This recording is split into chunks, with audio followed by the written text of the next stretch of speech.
Assalamualaikum warahmatullahi wabarakatuh.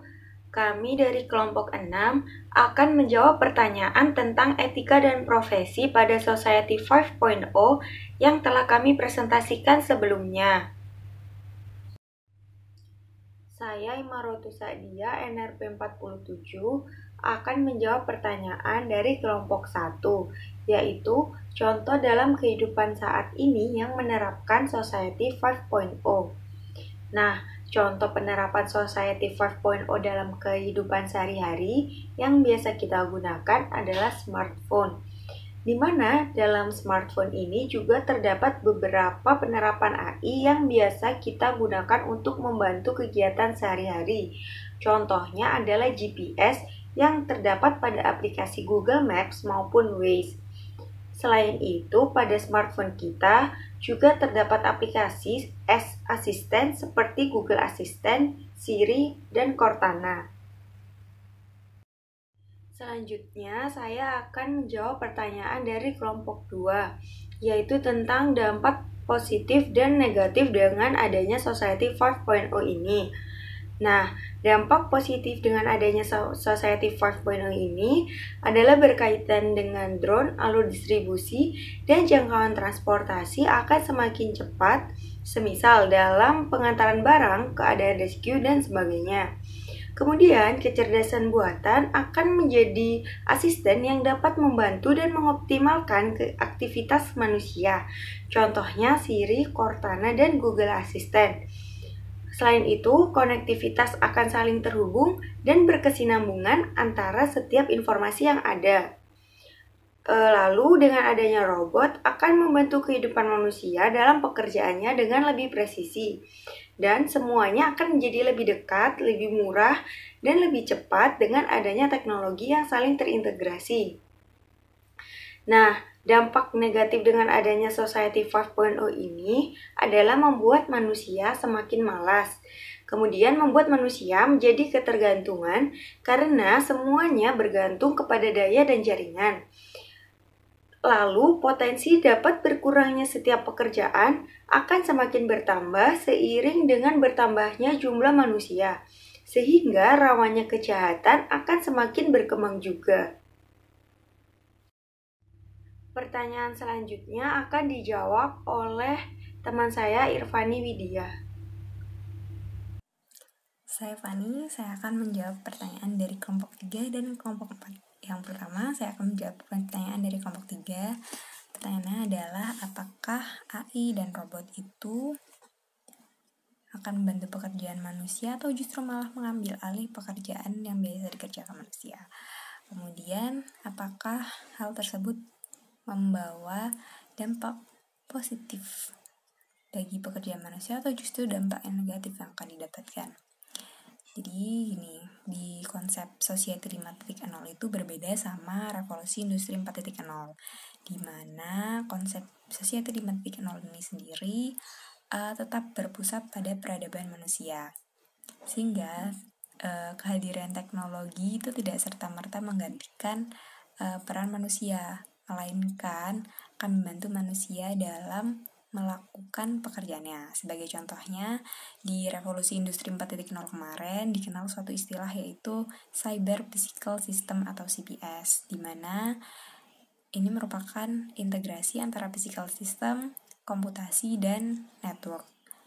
Kemudian di Society 5.0 ini konsep CPS itu disempurnakan lagi menjadi Cyber Physical Human System, di mana human atau manusia di sini tidak hanya berperan sebagai objek pasif, tetapi berperan aktif sebagai subjek yang bekerja bersama physical system untuk mencapai tujuan. Tentunya konsep Society 5.0 ini membawa dampak positif bagi pekerjaan manusia karena konsepnya lebih manusiawi, sebab ada keterlibatan manusia dalam pengerjaannya. Kemudian pertanyaan dari kelompok 4 adalah apakah sistem pendidikan di Indonesia yang sekarang ini sudah memberikan bekal yang cukup bagi peserta didik untuk bisa beradaptasi di era revolusi 4.0 dan society 5.0? Jawabannya, untuk saat ini sistem pendidikan di Indonesia itu masih belum dinamis beradaptasi mengikuti perubahan yang ada. Tapi untuk rancangannya sendiri itu sudah dibentuk oleh Kementerian Pendidikan dan keterangan ini sudah disampaikan oleh Menteri Pendidikan di tahun 2019 kemarin. Jadi kurikulum yang disiapkan ini harus mampu mengarah dan membentuk siswa untuk siap menghadapi era revolusi industri dan society 5.0 dan dengan penekanan di bidang sains, teknologi, engineering, dan mathematics. Reorientasi pengembangan kurikulum yang mengacu pada pembelajaran berbasis TIK, Internet of Things, Big Data, dan komputerisasi untuk menyiapkan lulusan yang mampu bersaing di era global nantinya. Terus ada beberapa hal yang dipertimbangkan juga oleh sekolah dan tenaga pendidik dalam memutuskan bagaimana pendidikan dan pembelajaran diselenggarakan. Ada 4 hal. Yang pertama itu pembelajaran berpusat pada siswa atau student-centered learning. Yang kedua ada pembelajaran yang harus kolaboratif atau collaborative learning. Yang ketiga adalah pembelajaran penuh makna. Dan yang keempat adalah terintegrasi dengan masyarakat. Sekian dari saya. Saya Aga akan melanjutkan menjawab pertanyaan dari teman-teman. Jadi pertanyaan selanjutnya adalah dari kelompok 5 mengenai pendapat kami terhadap masyarakat menengah ke bawah jika tenaga kerja pada Society 5.0 digantikan dengan robot, dan apakah berpengaruh bagi perekonomian negara. Jadi menurut pandangan kami tentu saja akan timbul pro dan kontra dari masyarakat itu sendiri. Tapi tentu karena perkembangan teknologi tidak bisa dipungkiri akan tergantikan oleh AI dan robot. Akan tetapi pasti setiap dari permasalahan akan ditemukan solusinya. Jadi misalnya saja sebagai contoh, mungkin di masa depan akan lebih banyak pelatihan dan pemberdayaan UMKM maupun UKM di daerah. Dan tentu saja hal tersebut akan berpengaruh pada perekonomian negara. Kemudian pertanyaan dari kelompok 7, yaitu tentang bagaimana eksistensi jurusan teknik telekomunikasi mengenai lahan pekerjaan di era Society 5.0. Apakah yang termasuk terdampak terdegradasi? Jadi menurut pandangan kami, mengingat industri 4.0 maupun Society 5.0 itu merupakan era pertumbuhan transformasi digital yang sangat pesat. Jadi menurut kami jurusan kita ini akan sangat diperlukan karena tenaga-tenaga di bidang informasi dan teknologi itu akan mendukung dan menyongsong perkembangan infrastruktur yang sangat pesat tersebut.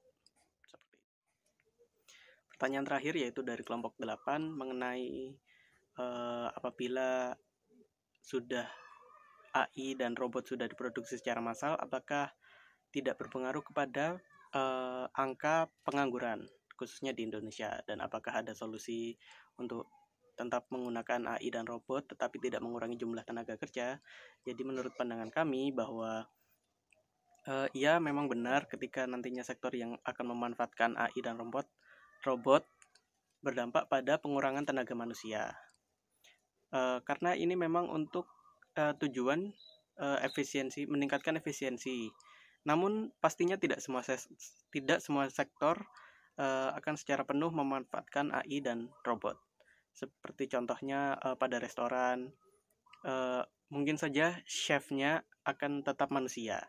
Yang akan digantikan robot mungkin hanya pada kasir atau pelayan, seperti itu. Selain itu, karena nanti fokusnya pada penggunaan robot dan AI, maka semakin banyak tenaga manusia yang dibutuhkan untuk mengoperasikan AI dan robot tersebut. Misalnya pada pemrograman atau coding, algoritma, seperti itu. Jadi seperti yang sudah dijelaskan pada materi sebelumnya, bahwa masyarakat dianjurkan untuk mengikuti pelatihan khususnya di bidang informasi dan teknologi, karena memang pekerjaan ini dibutuhkan nantinya di masa depan. Sekian dari kami. Assalamualaikum warahmatullahi wabarakatuh.